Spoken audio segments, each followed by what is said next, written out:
Okay, I'll try. I'll redo it. Ready? Here we go. The exceptions. Okay, use this take. Take 2. The exceptions committee is named the exceptions committee for a very specific reason. Why? Exceptions. They're exceptions. And guys, guess what? 75% of the time, what do they say? No.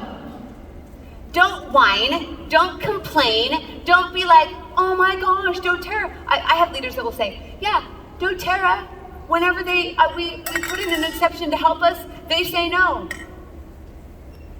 They don't even have to do an exceptions committee. Do you understand this? It's like someone coming to this event that's free, that we pour into, and being super mad and complaining to me because the chairs are uncomfortable. It's like, what the freak? Leave.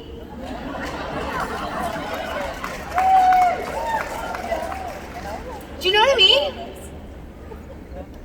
That's how doTERRA feels sometimes. It's almost like no matter how much we give them, no matter how many tools we put in their box, they're just more angry because they don't get more. They don't tell you no just because they want to be mean. They don't just say, you know what? Molly, she's a diva, no way. No, they don't do that. They don't look at you and just be like, they have this committee that sits around and pulls up your name and your face and say, do we like her or do we not? That doesn't happen, right? So the exceptions committee is put in place for one specific reason, and that is to make sure that all the exceptions that move forward are fair, not just to you, but to who? To everybody.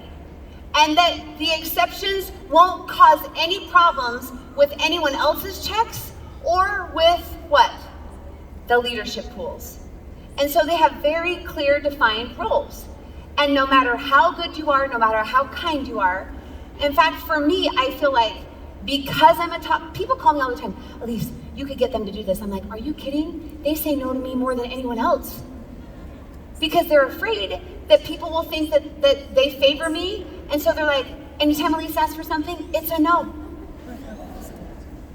I always like, go ask them yourself. You'll get way more out of them than I could, right? It's no 75% of the time. So when I go to people and I say, well, tell me what your plan is to rank advance. And they say, okay, well, this exception is going through. And we're going to do this and this and this and that. You know what I look at them and say? Well, that's not a plan. Do you know what that is? That's a dream. And that is totally different than a plan. Exceptions are just that, exceptions. You can't bank on them, you can't count on them. It's just like a cherry on top. If it works, great, but you don't build towards exceptions. Are we clear? If it works, that's fantastic, but your plan is not, well, they're gonna do this and this exception for me. It doesn't work that way. Now, I wanna tell you what they always say no to. Always. So don't waste your time, don't waste your upline's time, don't waste the time of everyone signing signatures. Don't waste your time. They always say no to this. Did you guys like that timing? All right. They will always say no to a move that makes you a new rank. Now, let's think about that. Is that not fair? Yeah. If you've worked your tail off and you've done everything that you're supposed to do to become diamond, do you want other people to just jump into the diamond pool because they've maneuvered things around? And then it dilutes or it dilutes your pool? Of course not, right? So you can't ever get a move that will make you a new rank. That's the first thing they look at. And no matter who you are, even if you're Justin Harrison, the master distributor, the answer is what? No. And they have so much integrity with this. It's always no, no, no, no. Number 2, a move that fills in your power of 3. So if you're asking for a move and automatically you get your power of 3, now, they're not super worried about the $50 bonus.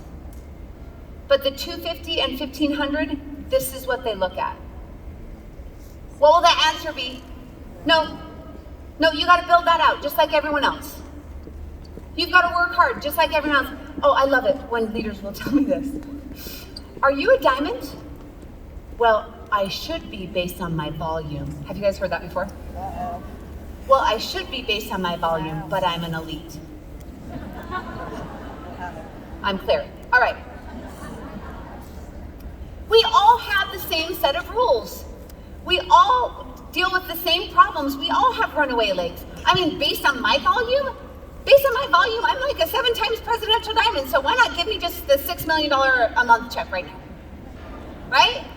We all have certain rules that we have to work through to actually hit those ranks. Number 3, a move with over 1,000 points. Now, there is an actual reason behind this. It's not just because they want to be mean. It used to be what? 3,000. You can actually move if it's under 3,000 points, but they brought it down to 1,000. I'm going to tell you why. Remember how I told you earlier that the cons for placing a CC underneath other people instead of on your front line was that it hurts unilevel? Do you remember I told you that? Well, every single time you move volume just one level lower, it cuts your rank, depending on how much volume it is. Not rank, sorry. It cuts your paycheck. It cuts your unilevel, depending on how much volume it is. Can you even imagine if I moved one level, I'm right now on Teresa Harding's front line. If I moved one level under Teresa Harding, her paycheck would be drastically cut. Are you clear? Yeah. Because I'm not now on her front line, now I'm on her second line. Well, when people are building the business, they're premiers and silvers and golds. If you decide that you want to move this big leg and you want to place it one level underneath you because it helps you, but it hurts your upline, is that a good move for your upline? And what if your upline sponsored that person in Diamond Dash? What if your upline had mentored those people? What if your upline had put investment into those people? And then all of a sudden they wake up one day and boom, it's gone. So you can't do it over 1,000. Are we clear? So it protects everybody. You wouldn't want that happening to you with your frontline leader and with your volume, would you? After you've invested and put time in? No, of course not. Okay. Now, so don't even ask. Don't spend your time. Don't go to corporate. Don't ask for exceptions on any of these 3 things. Are we clear? It's a waste of your time and your upline's time. It's a waste of corporate's time. Because it's always no. Can I tell you the one thing they almost always say yes to? Family issues. doTERRA does not want to hurt families. They don't want to come between families. And so if there's family problems going on and you put an exception in for family problems like, well, my mom signed up over here, but now we want to be together as a family, and they almost always want to work with that and they want to help with family issues. Does this make sense? So it's a great exception, right? And there's lots of other exceptions that you can put in for and try. But just so you know, just so you're aware, you can't just ask for endless exceptions.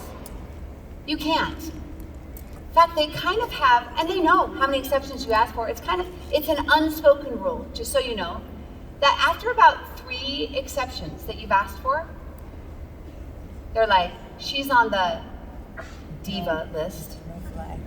Not really, but she's on the list. Hey, she's had enough exceptions for a while. She needs to wait. So don't put exceptions in for you as you if it's for your downline. Make them put it in on their own names, so it won't count towards yours. Does this make sense? So you can't just ask for unlimited exceptions. Now, next, let's talk about different organizations. And then I'm going to tell you what your assignment is for I only have 23 minutes left. We can do this. I'm going to tell you what your assignment is for lunch, and then we're going to have the big announcement from doTERRA. Is that okay? Was that cheer for the assignment or for the announcement? Just wondering. Okay. Here we go. This is your organization. It looks like this. You've got one leg that has a CC. Look how well you're doing on that leg. 2 other CCs and a C. You're doing well there, right? The second leg is a share with a product user and then a CC underneath. The third leg, CC, 2 CCs and a C. Not bad. You've got 2 great legs. The fourth leg, product user, bunch of other product users. I would like someone to come to the front and tell me what they think that they could do. And there's multiple things that we could do for this organization. If you don't know, then I can tell you. Yeah, come up, let's try.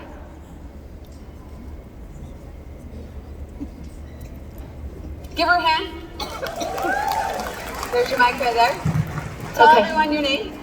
I am Caitlin Neal from Columbus, Ohio. Okay, don't cheat. My cheat sheet's down there. Caitlin, just look there. Okay, so... Hey, Caitlin, what would you do first with it? So, Caitlin, remember, what's our goal? Our goal is to have what? The 4 CCs on the front line. Great, 4 CCs on the front line. What would be the first thing that you would do here? Well, I would look at that second leg and I would try to come up with a strategy to get that CC up higher up. Is that what you guys would do? But, I'm not looking, I'm looking at you. But, do you hold the enrollment of the You do not CC? hold the enrollment of that CC. If you held the enrollment, do you even have a problem? No, Well, you don't have a problem. Well, then I would just figure out who has the enrollment and then have that discussion. Is that what you guys would do? That's what I would do too. Now, you could possibly get the product user and terminate that account. So, do you know what I would do?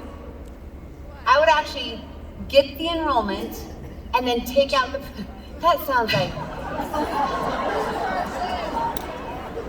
and then take out that product user. Because they become higher in your organization, right? Clear. Okay, what would you do next? But Now, you have to wait 6 months, you right? do, but that's okay. That's All all right. You have enrollment, so it doesn't change anything. So then I might also have a discussion with the sharer. That's going to be a harder one. Yeah. They think they're probably. building. Yeah. Okay. Don't you agree? That's a harder one. So then I would just, So then the third leg, we're good to go, right? yeah.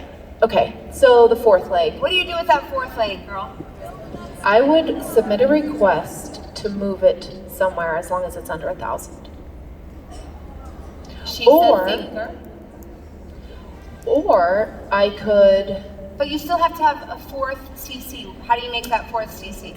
well, I would talk to them about a business discussion. We would look at, are you interested in the business, right? I don't want to dismiss them until they say no again. She's And so then- nice, huh? Oh God, but you should see my team.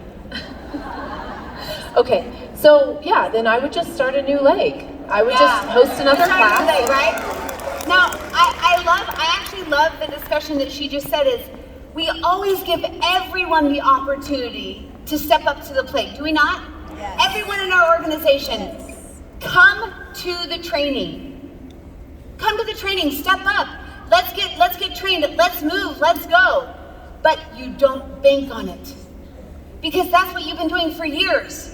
You've been banking on it. You still move forward, you still start a new leg, and then you give people opportunity. Is this clear?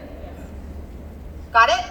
I kind of like the idea though of if it's lower than 1,000, don't you guys like that? Of moving that product leg under somewhere else, that's kind of a good idea. I didn't even think of that. Nice work.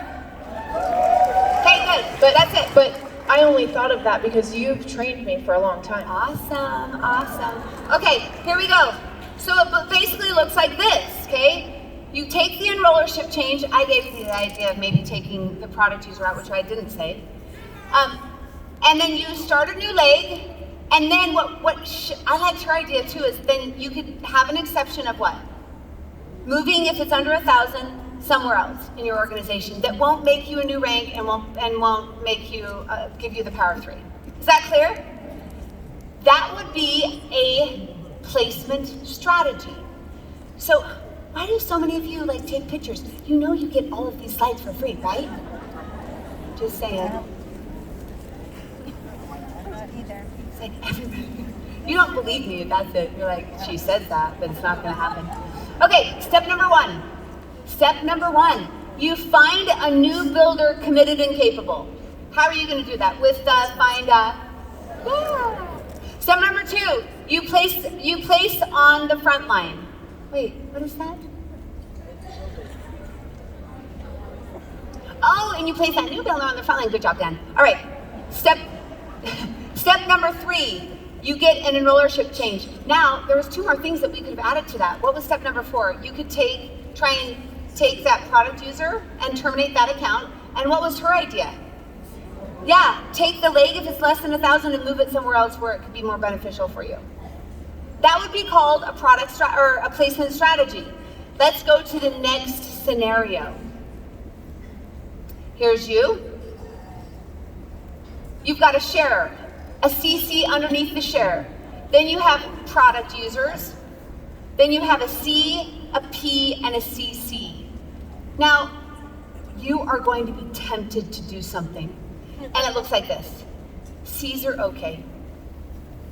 We'll just deal with C's. At least they're committed, or at least they're capable, but you'll never get your time freedom that you're wanting. Do you see this? So even if it takes a long-term strategy of a couple of years, it's better to keep working until you end up getting all CCs on your front line and built out so that you have time freedom. Time freedom, by the way, doesn't mean that you just stop doing doTERRA. Do you know, so many people walk up to me and say, so when can you guys retire? I'm like, we did not sign up for doTERRA to retire.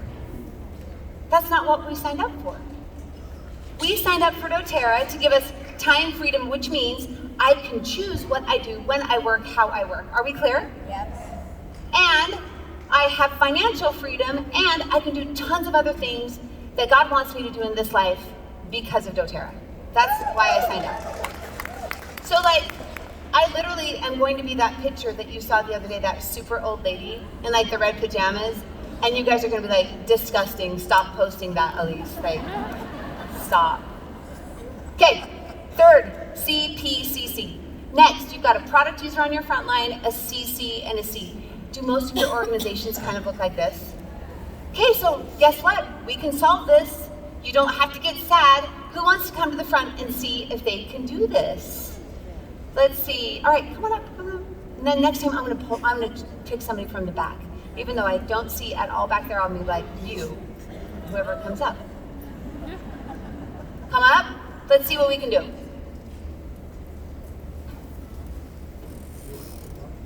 Tell me your name. Look that direction so you don't see the cheat sheet here. Hi, can you hear me? Yeah. Hi. I can. Yeah. I'm Chantal. Hi, Chantal. I'm not looking at you. So what am I looking at? Okay.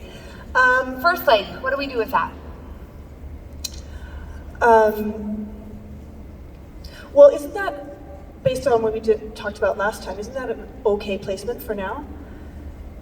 That first leg with the S? Yeah. What's our goal, Chantal? Well, we want the committed and capable on the front.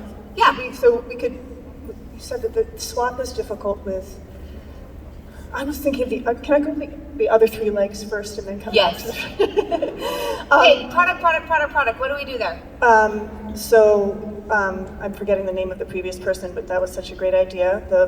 If it's less than 1,000 OV for that leg, we can consider moving Okay, so it. we're not going to keep that as a leg. So what do you do to replace that leg? Build a new leg. Okay, so there's a new leg there. Go to the third leg. I'm gonna take your hint, and we want that CC up near the top, so we want to take an enrollership of the CC. Okay. And move it up. And then for the fourth leg, Terminator. we'll So what happens if we terminate that? Terminate that the product What user. happens to the CC naturally in time? It moves up. So we have Moves our up, CC right? on that fourth leg.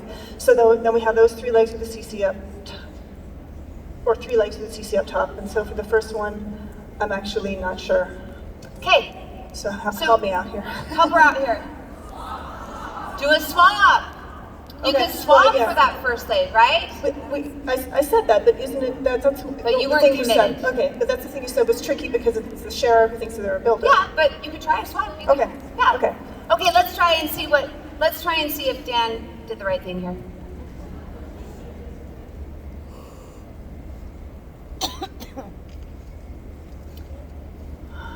Okay, so we've got, it doesn't say that though, Dan. Will you put it up there that it just says, just so, for the future, that it actually says swap underneath the S and the CC? The product users, you're not going to do anything with. Ooh, we missed something here. What are we supposed to be building? Another leg. Dan, throw up another leg there.